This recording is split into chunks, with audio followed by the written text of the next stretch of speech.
merci d'être venu participer aux petites histoires de cirque.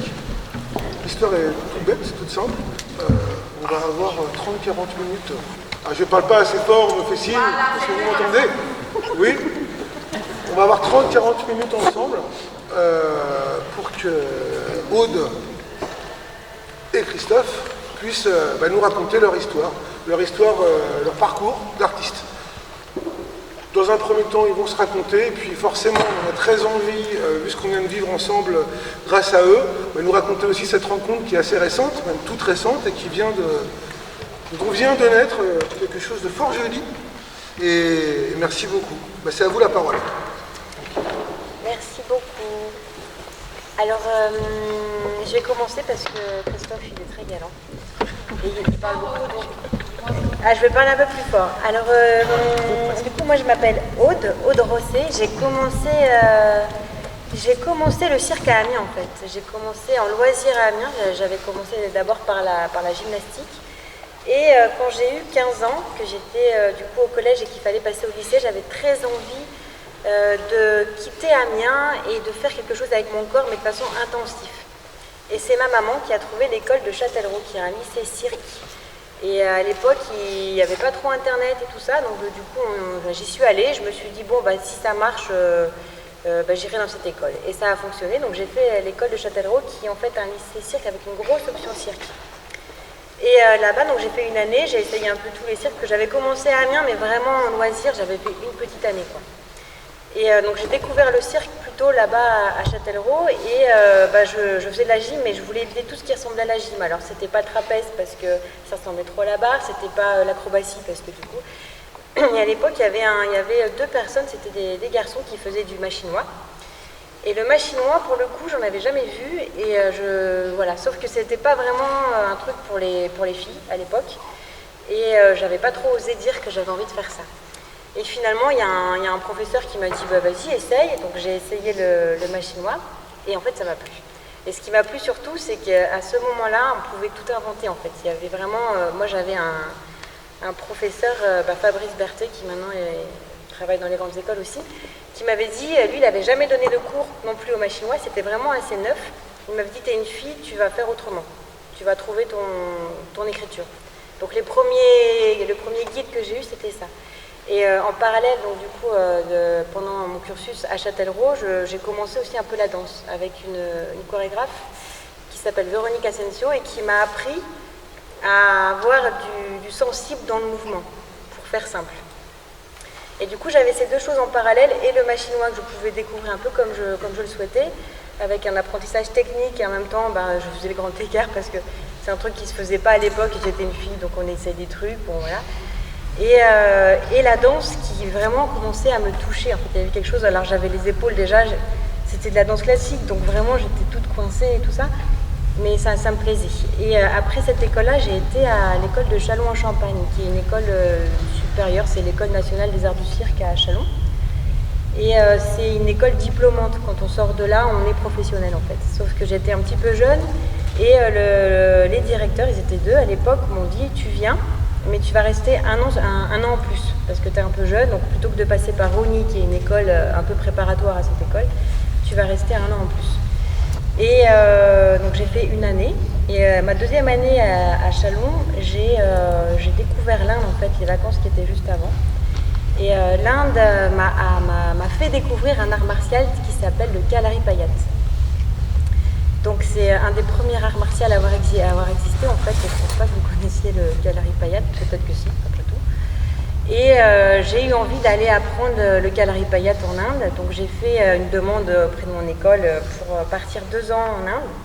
Donc j'étais assez jeune, j'avais 19 ans à l'époque. Et je suis venue, et ça a été accepté, donc je pouvais partir en Inde apprendre cet art martial-là. Et juste avant de partir, je me suis dit, j'avais un peu peur, je vais chercher des parrains artistiques. Et je suis venue pour la première fois au cirque d'Amiens. Et j'ai parlé avec Gia, qui est toujours là aujourd'hui, et Jean-Pierre Marcos, qui était anciennement, qui est là, Gia qui est là-bas. Et je lui ai parlé de mon projet avec beaucoup de naïveté aussi. Je pense que les gens attendaient de voir aussi ce qui allait se passer, mais à partir de ce jour-là, je crois que le cirque n'a pas cessé de me soutenir en fait. Et j'avais un autre parrain qui était Marc Jancourt à Antony, à Paris. Et donc c'était juste un soutien humain, mais ça m'a aussi permis d'aller... Voilà. Donc je suis partie en Inde. Ça a été très très éprouvant. J'ai beaucoup appris, pas forcément ce que je pensais apprendre, mais j'ai énormément appris. Et c'est ce que je disais à un monsieur tout à l'heure, en fait, je suis rentrée plus tôt. Je suis rentrée au bout des 6 mois du visa. Mes parents ne voulaient plus que je retourne en Inde, en fait, ils ont eu trop peur. Donc je suis rentrée, je suis restée en France en me disant que j'allais quand même finir à l'école de Chalon. Et j'avais perdu tous mes muscles. Donc en allant en Inde, j'avais vu des photos, j'avais vraiment des muscles incroyables. Je faisais des... Et finalement, sur le mât, je pouvais faire exactement la même chose, mais sans mes muscles. Donc de là, j'ai continué en fait à aller chercher ce que je cherchais depuis le début. De toute façon, c'était aussi la fluidité en fait. Je voulais plus qu'on voit l'effort dans la grille. Et voilà, donc j'ai continué Chalon. Et puis après ça, j'ai travaillé avec plusieurs compagnies. Très peu des compagnies de cirque. J'ai travaillé avec Marcel Bozonnet, qui est un monsieur plutôt du théâtre, avec avec François Raffineau, qui vient de la danse, avec Eddie Malem aussi, du coup un peu petit, voilà, qui vient aussi de la danse. Et puis le cirque, après il y a eu un petit peu du cirque qui est venu, il y a Nicolas Host, tout ça. Et j'avais toujours un peu ce regret quand même d'avoir l'impression d'être un peu le mauvais petit canard, de jamais appartenir à un groupe en fait. Parce que du coup mes amis se créaient en collectif et moi je restais à faire moi. Et c'est toujours le cas d'ailleurs un petit peu. Et maintenant je fais partie donc, de la compagnie Les Mélangeurs que vous avez peut-être... on est venu faire une résidence il n'y a pas très longtemps pour un projet qui va sortir en 2021 qui s'appelle Hasard. Et voilà, je continue à aller en Inde, je continue à apprendre cet art martial-là. J'ai toujours les connexions avec l'Inde, ce qui nous a permis aussi de faire une tournée en Inde avec un projet qui s'appelle VIA, qui est aussi beaucoup sur le sensible. Et depuis que je suis sortie de Chalon, on va dire, j'ai essentiellement fait des projets qui me permettaient aussi d'improviser et d'aller à la rencontre d'artistes. Et c'est quelque chose qui me passionne en fait. Parce que dans l'improvisation, il y a vraiment une écoute de son propre corps, de l'endroit, de l'espace, des artistes et du public. Il y a une sorte d'écoute qui se développe et en fait on n'est plus seulement en train de faire quelque chose, on est en connexion avec. Et ça c'est très très agréable. Et quand on m'a proposé du coup de travailler avec Cécile, Christophe, et en fait là c'est grâce à du coup à Julien et Célia qui m'ont fait ce cadeau, parce que clairement pour moi c'était un énorme challenge en plus, parce que le dessin c'est quelque chose que j'aime beaucoup, pareil, qui est un peu en sous-jacent depuis toute petite, mais alors ça ils ne le savaient pas. Et puis c'était faire une rencontre avec un artiste et travailler le dessin, tout ça j'avais jamais fait en fait. D'accord ? Et donc c'était un beau cadeau. Merci. Voilà. Et toi Christophe ? Bon moi mon parcours est peut-être moins atypique, puisque on est beaucoup de dessinateurs à s'exprimer sur le métier de la bande dessinée. J'ai rencontré le dessin tout petit, vraiment, vers 3 ans, 4 ans, en ayant une prise de conscience très forte de la capacité de ce mode d'expression, puisque à un moment donné, en me mettant à dessiner, je dessinais les gens qui m'entouraient, et même petit, les adultes reconnaissaient les gens que je dessinais. Donc je me suis rendu compte que c'était un outil pour représenter la réalité qui était super puissant, parce qu'en plus ça fascinait les gens. Et au même âge, parce que moi je suis avant tout dessinateur de bande dessinée avant de faire du travail pour la scène, on m'a offert tout petit une bande dessinée, et là j'ai découvert que le dessin, en plus de représenter, permettait aussi de raconter. Et je pense que j'avais en moi une grande envie de conter des fictions, la vie, et les deux mixés, dessin et bande dessinée, enfin le mode d'expression narratif qui était la bande dessinée, m'ont passionné à tel point que je n'ai fait que ça jusqu'à maintenant. Voilà. Donc ça n'a pas été facile, parce qu'effectivement, moi quand je suis arrivé dans ce métier et que j'ai développé cette passion, il y avait quelques grands noms que tout le monde connaît, qui sont Hergé, Uderzo, des gens comme Franquin, qui qui ont été à l'origine de Spirou, de Gaston. Mais c'était un métier encore très très marginal, peu médiatisé, et ça inquiétait beaucoup les parents. Donc ça a créé énormément de conflits familiaux qui ont fait que ma scolarité en pâtissait, puisque je me suis retrouvé dans des situations un peu ubuesques, à être interdit de dessiner chez moi, parce que je ne faisais que ça. Donc en fin de compte, à dessiner au seul endroit où j'avais un bureau et des stylos sans qu'on me mette des petits coups de targette, c'était à l'école. Donc voilà, j'ai une scolarité un peu floue, enfin j'ai été jusqu'aux Beaux-Arts quand même, hein, mais de façon un peu rock'n'roll, on dira. Et de là, j'ai découvert aussi les difficultés de ce métier et la variété que pouvait demander graphiquement de réaliser une bande dessinée. Donc, et puis la difficulté aussi qui était le fait d'être édité. Donc la bande dessinée, je l'ai mise un peu de côté et j'ai travaillé dans le monde de la communication et de la publicité pendant bien presque 10 ans. Et même si j'ai eu, malgré tout, à mon premier essai, l'opportunité d'être édité, mais disons que j'étais arrivé avec en tête une forme de mythologie de ce que pouvait être la bande dessinée et une vision un peu idéalisée de ce qu'était ce métier. Et j'ai vu vraiment plutôt, moi, quand j'ai été édité pour la première fois, le côté commercial, le côté beaucoup plus marchand de ce que pouvait représenter la bande dessinée. Donc j'ai préféré me mettre de côté et continuer le dessin en assumant pleinement le côté marchand, c'est-à-dire en faisant de la publicité, qui était un domaine, là par contre, où on pouvait bien gagner sa vie. Parce que la bande dessinée, c'est un métier qui demande beaucoup d'énergie, beaucoup de temps et qui est peu rémunéré. Il faut vraiment être très très patient. Donc, comme j'avais une capacité à être très polyvalent en dessin, dans la communication, on m'a surtout demandé, et que j'étais très rapide, ce qui est le contraire de ma vitesse d'exécution en bande dessinée, j'ai été beaucoup engagé comme roughman, parce qu'à l'époque, il n'y avait pas d'ordinateur, il n'y avait pas de banque d'images, donc on engageait des dessinateurs qui arrivaient avec leur panoplie, des boîtes de feutres à l'école, et on leur demandait, à la demande, comme ça, à la commande, de réaliser dans l'instant des images, des équivalences de photos au stylo feutre, mais avec un rendu photographique. Donc je pouvais arriver dans une agence le lundi matin, tout le monde était à la bourre, comme dans toutes les agences de pub, et là on me demandait de dessiner une rue avec des voitures, des coureurs sur un stade, une ferme, des plats, toute une cuisine, et je devais m'exécuter à tomber ça toute la journée en fonction de ce que devaient remplir les publicitaires en affiches, en plaquettes, dans tous les domaines. Donc ça m'a pas mal aguerri en dessin, ça m'a demandé de travailler super vite. Après, le défaut que j'ai rencontré moi, c'est que je finissais par avoir des tics graphiques qui sclérosaient un peu mon dessin. Et quand j'ai voulu revenir à la bande dessinée un peu plus tard, ça a été un gros travail pour quitter tous les tics de la communication et arriver à développer un style graphique plus personnel. Mais voilà.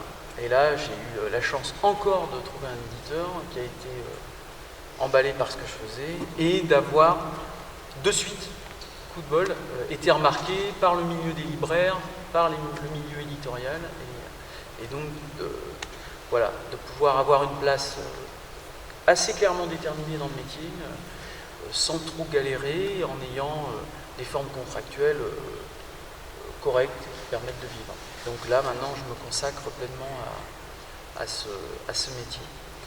Et en parallèle de ça, ce qui m'amène ici à travailler avec une artiste de cirque, c'est que la bande dessinée demande à beaucoup s'alimenter en images, en récits, et que, passionné de cinéma, j'ai été très fortement impacté et impressionné par un réalisateur qui faisait partie d'une bande déjà qui me faisait beaucoup rire, qui était Monty Python, qui s'appelle Terry Gilliam, et qui a une forme de cinéma très théâtral, très proche des arts de la rue, très dans l'improvisation, avec une mise en scène qui n'est pas là pour masquer les effets, mais qui en joue. Et cette forme de vocabulaire me rappeler le théâtre, me rappeler les premiers pas du cinéma, comme Méliès, comme tout le cinéma expressionniste allemand qui me plaisait aussi énormément à l'époque. Et en fin de compte, passionné par tout ça, j'ai une amie qui m'a proposé de rencontrer une troupe de cirque qui s'appelait le Cirque O, qui était en fin de compte, je l'ai appris, une des premières promotions de l'école de cirque qu'il y a à Amiens. Et à Châlons. Et donc, à travers cette rencontre, alors déjà j'aimais beaucoup les arts de rue, hein, j'étais assez marqué par le travail, par exemple, de comment s'appelle-t-il, Royal de Luxe, qui avait déjà créé son Gulliver, qui se baladait à Nantes, enfin dans plusieurs villes comme ça. Et j'aimais beaucoup le côté mécanique visible et en même temps la magie et la vie qu'on pouvait donner à des objets clairement faits de briques et de broc. Et la rencontre avec le cirque O m'a énormément enchanté.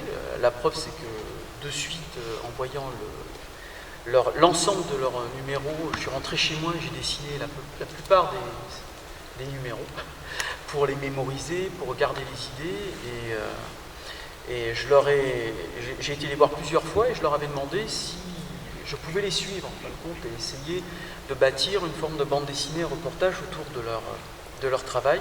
Manque de bol, au moment où j'avais cette démarche-là, eux partaient à l'étranger et en plus c'était une tournée très courte et ils allaient se séparer. Tu dis que c'était une compagnie de jeunes. Oui, c'était Guilherme qui était à la tête de la compagnie. D'ailleurs, son numéro à l'époque m'avait énormément marqué. Il avait un rôle de clown, de funambule, et un clown qui jouait avec le côté macabre de la chose, le côté expressionniste mais effrayant de ce que pouvait être un clown. Et donc, de fil en aiguille, j'ai eu à un moment donné l'opportunité de pouvoir suivre le Cirque Plume par le biais de, alors là j'ai oublié son nom, j'en suis désolé, du monocycle qui travaillait avec eux. Et pas de chance, là c'est moi qui n'avais pas de disponibilité, qui ne pouvais pas y aller. Donc j'ai toujours suivi le cirque de loin, comme ça, et de près, de plus ou moins loin, mais plus ou moins près. Et à une époque, coup de chance, il y a une compagnie qui a bâti un numéro de cirque qui s'appelait Épicycle de volant et qui, en fin de compte, avait bâti l'esthétique de ces numéros à partir d'une de mes bandes dessinées. Donc, grâce à Pascal Mériot, qui est sur place d'ailleurs, et qui est à l'origine, entre autres, de On a marché sur la bulle, c'est ça, hein, oui. Voilà. Il m'a contacté, puisque lui avait été mis en lien aussi avec cette troupe. Donc il a fait le lien, on a pu se rencontrer, le courant est vraiment passé, au point qu'à un moment donné, on envisageait presque de peut-être collaborer aussi sur moi le travail de costume et des choses comme ça. Et le cirque d'Amiens m'avait déjà proposé à cette époque-là de travailler d'essayer de développer des thèmes en images sur des spectacles à venir. Mais pareil, j'ai pas pu le faire, parce que là par contre parce que j'ai eu un enfant qui est venu à ce moment-là, donc impossible de me déplacer ou de pouvoir être sur place. Et de fil en aiguille, l'opportunité a recroisé ma route à travers Aude, et ce qui a été une superbe occasion et expérience. Et en plus, dans plein de domaines, on s'est rencontrés aussi, quoi. C'est-à-dire sur le plan martial, sur plein de choses comme ça. Ça, t'en as pas parlé. Oui, mais parce que si je dois parler de tout, je m'en sors pas assez. Pareil, j'ai un passif martial, mais en ayant abordé les arts martiaux par les arts japonais qui sont l'aïkido, puis après, en fin de compte, en découvrant des formes de combat boxe chinoise qui étaient un mélange kung-fu de Pakwa et de Singhi. Et de ce Pakwa en Singhi, je suis arrivé à une autre forme martiale qui est un mélange, je dirais Tai Chi Kung Fu, mais plus rustique, et qui s'appelle le Jabao, et que je pratique de façon intense. Voilà. voilà pour nos parcours mutuels. Alors du coup, maintenant, je crois que c'est à votre tour de parler.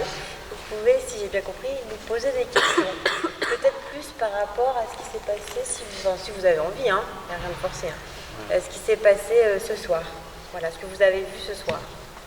Si vous avez des envies, voilà, oui, par exemple, toi.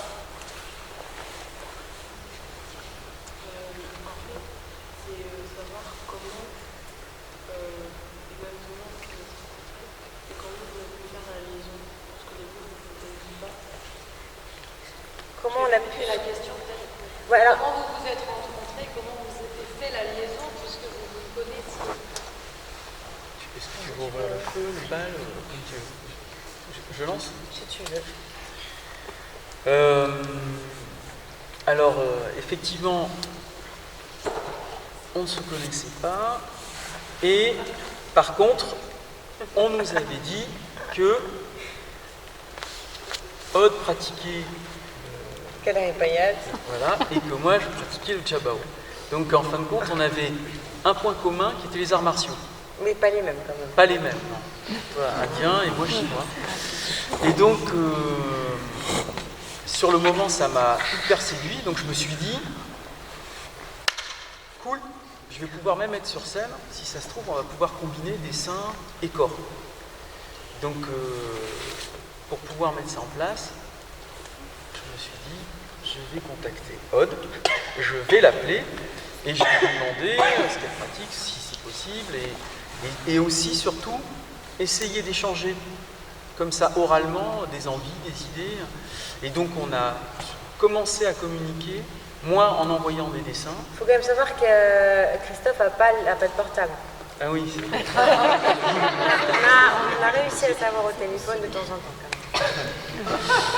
Ouais, je vis hors technologie et donc on a échangé pas mal d'images, des captations de ces spectacles et donc on avait envisagé, enfin moi plus particulièrement, j'envisageais vraiment d'utiliser une des armes que j'utilise en outil de dessin et en fin de compte de la transformer et de dessiner sur des grands panneaux avec un genre de pinceau géant qui est le bâton que je pratique en Jabao.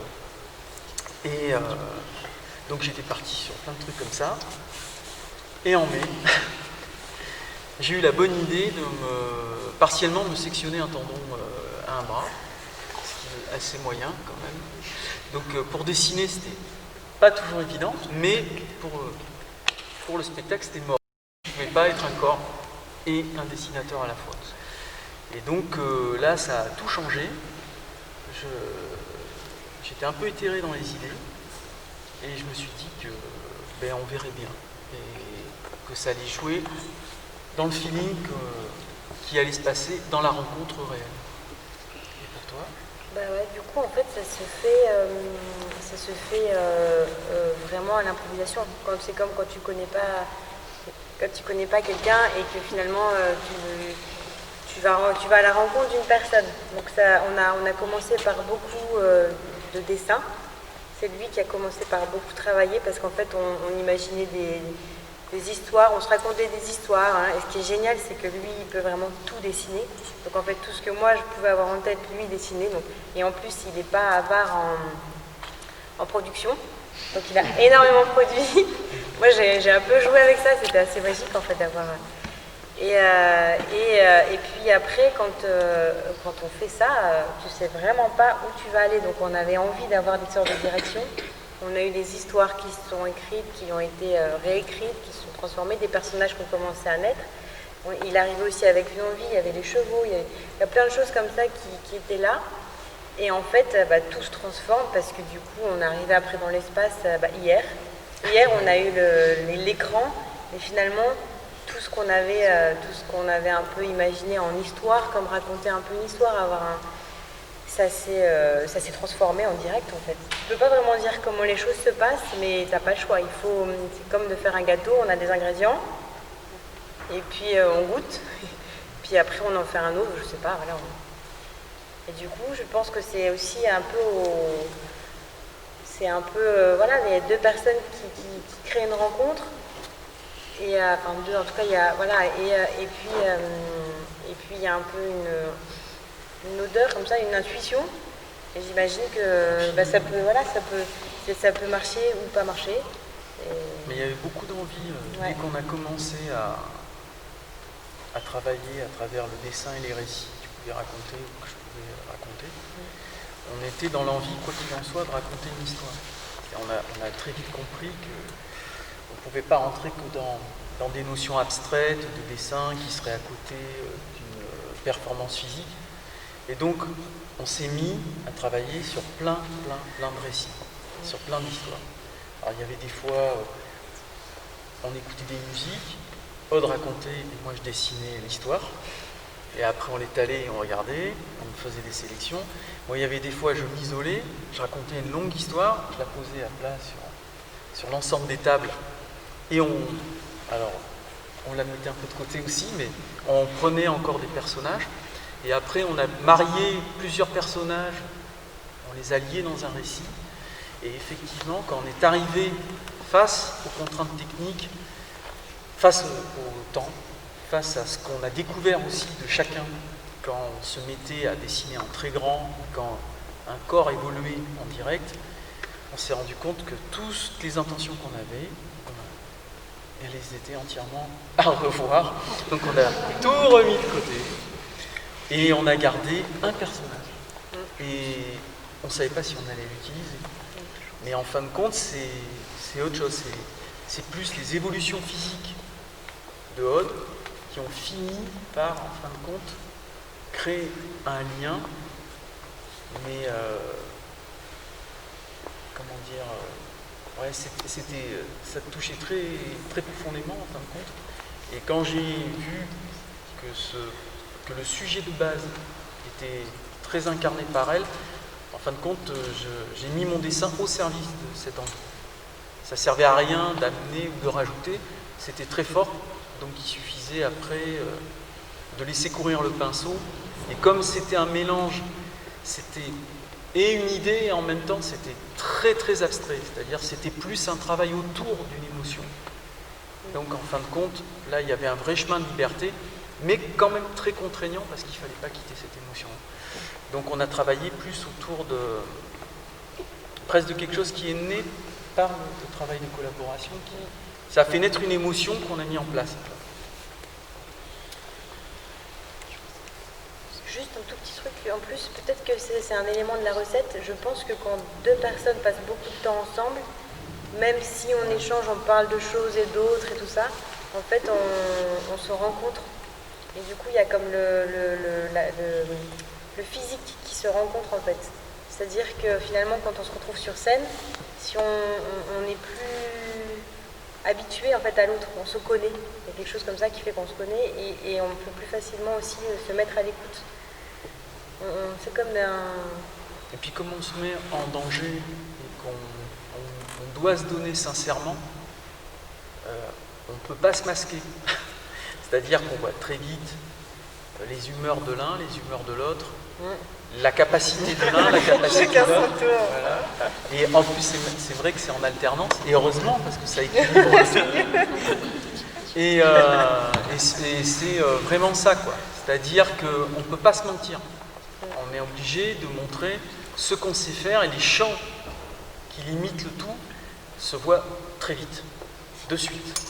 Là, comme ça circonscrit très vite un espace de travail, mais sans que ce soit évoqué. On n'a pas besoin de se le montrer, ou de se le dire, ou de se le reprocher, ou quoi que ce soit. C'est-à-dire que ça se met en place naturellement. Voilà. Parce que, comme il y a dans tout acte créatif, il n'y a pas de construction, il n'y a pas, comment dire, quelque chose de...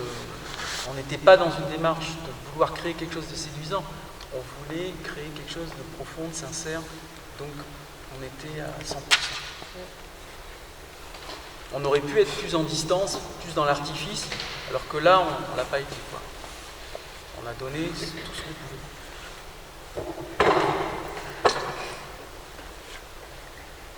Est-ce que quelqu'un a une autre question? Pourquoi ce choix de la place au spectateur? Pourquoi ce choix de la place du spectateur dans le cirque? J'ai pas entendu. Pourquoi ce choix de la place du spectateur dans le cirque? C'est-à-dire, pourquoi c'était de côté? En fait, c'est... Bah, vas-y. D'accord. Ouais. Mais c'est là où on est plein d'envie et à un moment donné, le matériel prend sa place dans les envies et c'est une contrainte technique.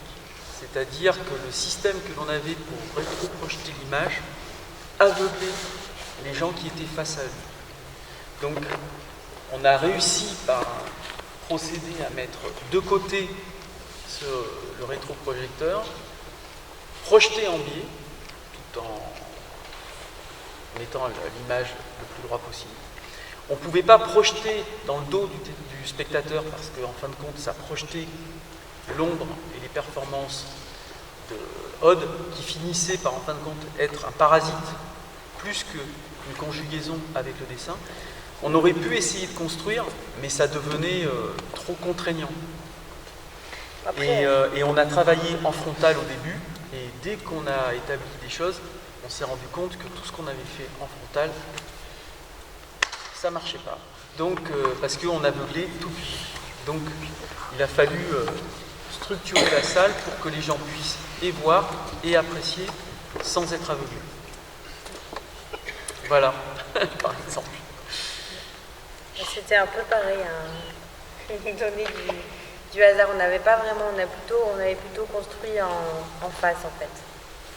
On avait tout fait en frontal avec une forme de symétrie et il a fallu tout déplacer. Vous avez dessiné avec un pinceau? Alors c'est un pinceau, mais qui a la particularité d'avoir une recharge d'encre de Chine comme un stylo. On appelle ça un feutre pinceau. Alors on peut le considérer réellement comme un pinceau parce que c'est un des rares feutres pinceaux qui est le poil aussi souple qu'un vrai pinceau. C'est-à-dire qu'un vrai pinceau, si on n'a pas de légèreté avec, si on ne fait pas attention au poids quand on se déplace avec, il écrase tout. Et cet outil a la même capacité. Voilà. Les autres feutres, en fin de compte, c'est des choses un peu rigides. Et on peut appuyer à volonté, en réalité, il faut coucher. Et moi, j'avais besoin d'avoir un vrai effet comme un vrai pinceau. Il n'y a que ces outils-là qui donnent cette possibilité. Mais c'est un superbe outil, c'est très utilisé dans mon métier. Et c'est un très bel outil pour faire du croquis d'après nature.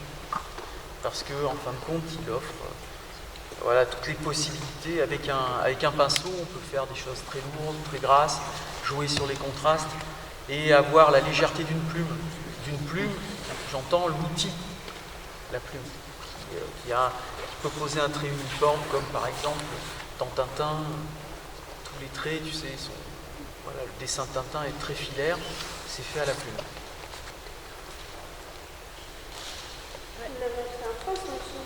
En France, on trouve ça en France.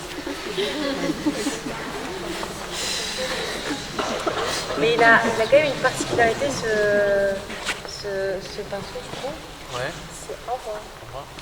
C'est que moi je l'ai beaucoup vu dessiner du coup, et je pense que c'est aussi quelque chose qui m'a imprégné après, c'est que je l'ai beaucoup vu du coup dessiner au début, et en fait Christophe arrive à faire donc le trait et l'ombre en fait, quasiment instantanément en fait. Et c'est arrivé, parce que du coup je t'ai vu faire, que des fois c'est comme si d'un seul coup le pinceau va créer une sorte de grâce en fait.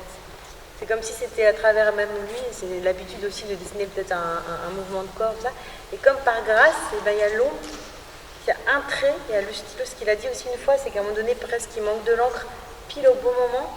Et il y a quelque chose qui se pose sur le papier qui est magique. Et c'est quelque chose que moi je ressens aussi dans le corps. Ça m'arrive de sentir ces choses-là aussi. Et là, il y a un point de relation, on a quelque chose en commun aussi dans ça en fait, ça, voilà, juste pour appuyer un peu cet outil que moi je ne connaissais pas et que je trouve, du coup, c'est sûr quand il y a quelqu'un qui sait dessiner, qui l'utilise, c'est vraiment assez passionnant. Vous l'avez vu aussi un peu dans tes points. Est-ce qu'il y a encore une question? Oui. Est-ce que Christophe, Je sais pas. Est-ce que vous avez fait un voyage en Chine ou au Japon? Non, j'ai pas pu aller en Chine. Mon maître, oui, mon maître il y est tout le temps, mais pratiquement, mais moi j'ai pas encore pu. Mais c'est envisagé, ouais.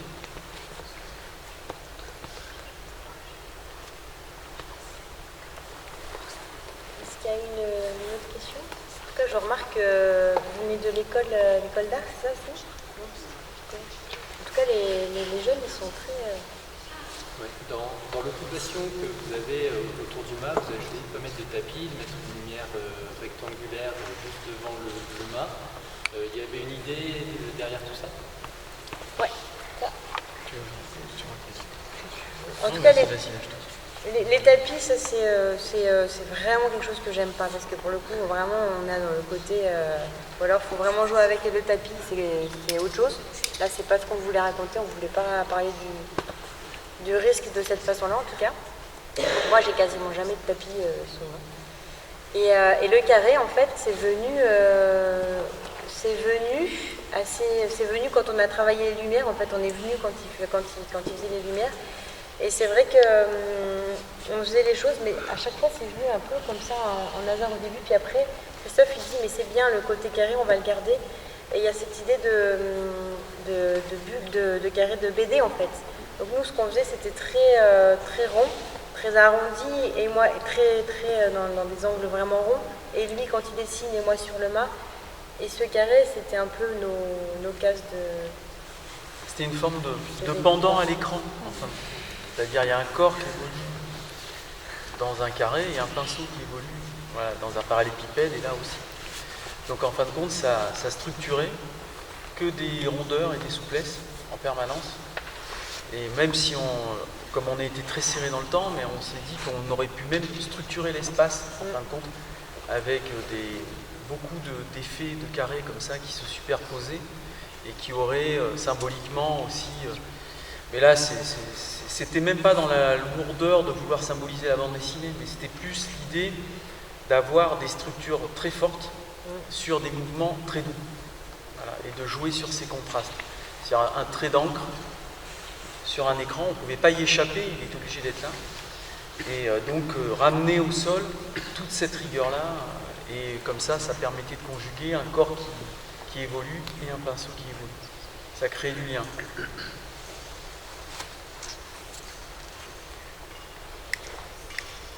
Je m'interroge sur la part de prévu et d'impro dans vos prestations insectives. Il y en a. Il y a les deux. Il y a quand même une vraie structure. Il y a vraiment quelque chose il y a une vraie structure en fait. On savait, il savait aussi ce qu'il allait dessiner. Ouais. Moi, je savais ce que j'allais faire. On l'a écrit. Hein. C'était vraiment quelque chose d'écrit. Et à l'intérieur de cette écriture, il y avait moi sur le mât, pareil, j'avais des petites choses, mais il y avait une impro possible. Et quand on joue ensemble aussi, il y a vraiment des moments où on a le je sais pas comment dire ça. En tout cas. Oui, des moments de liberté, quoi. Il y a des moments qui ne sont pas écrits, où on était vraiment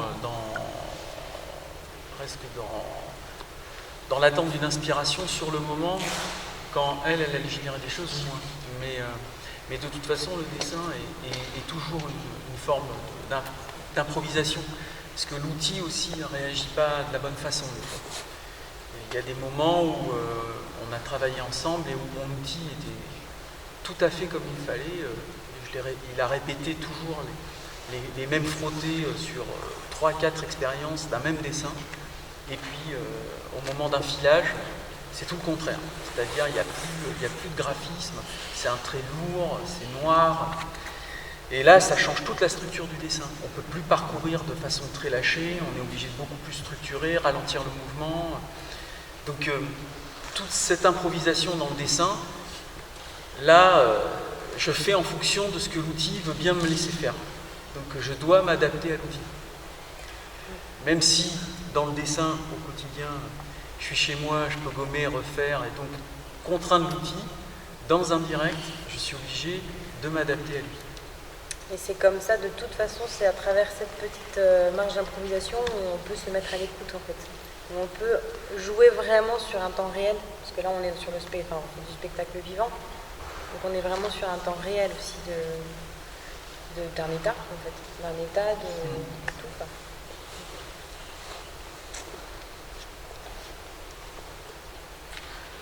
Voilà. Pour encore mieux répondre, je dirais que, par exemple, le direct, quand on dessine en direct et qu'on travaille, le dessin, à un moment donné, il y a des regards, il y a les gens de la technique, tout ça. C'est quelque chose qu'on considère et qui bouge le dessin. Et puis, à force de nous voir dessiner, ils sont inclus dans le dessin, et il n'y a plus de stress. Et en fin de compte, on est libre dans le dessin. Quand on rentre sur scène, on est dans une phase où il faut se mettre en état de dessin. Parce qu'on sait qu'on est vu, on pense au regard, donc on essaie de les quitter. Et il y a un moment donné où on les quitte, et il y a des allers-retours par moment où on est conscient que la main est vue. Donc ça crée, en fin de compte, on quitte un peu le dessin, et donc on quitte la structure qu'on est en train de dessiner. Donc il faut très vite revenir à elle, mais la main a quand même bougé. Donc il y a des fois des manques. Et quand on revient dans le dessin, on s'aperçoit que la main n'a pas cheminé comme on s'attendait à ce qu'elle chemine. Et là, on est obligé d'interpréter et de rattraper et d'improviser pour reconstruire ce qu'on voulait dire avec le dessin. Je ne sais pas si je suis clair, mais en tout cas, voilà. Dans le dessin, c'est vécu comme ça, sur scène, dans le cadre du spectacle. Est-ce que quelqu'un a encore une question qui lui brûlerait la langue? Ce sera la dernière, il commence à se faire tard. Il y en a qui ont faim, et les plus jeunes d'entre nous, on va y aller aussi. C'est pas moi qui choisis, hein. Qui fait la dernière question. C'est toujours le choix. Ouais, la jeune fille. Comment faites-vous pour dessiner sans regarder la feuille? Alors il faudrait que tu parles un petit peu plus fort. Comment vous faites pour dessiner sans regarder la feuille? Sans regarder la feuille. Je regarde pas la feuille, mais il y a l'écran. Donc je regarde l'écran. Alors par contre, ça crée une incongruité, c'est-à-dire que l'écran est mon œil voit une surface très grande et il doit contraindre la main, en fin de compte, à du petit geste, alors qu'elle aurait plutôt tendance à vouloir étendre son mouvement. Donc c'est un genre de combinatoire, je pourrais pas t'expliquer vraiment, mais si tu veux, ma main n'est pas abandonnée, il y a quand même un œil qui la regarde, mais c'est pas la même. Voilà. Après, il y a eu des jeux aussi où ils regardaient la feuille et on a une musique en commun, il y a aussi une écoute aussi du son, de ce qui se passe aussi Oui, dans le... pour les rythmes, ouais. Voilà. Et aussi Pour le les rythme, rythmes en fait, de qui défilé joue. de main et de corps.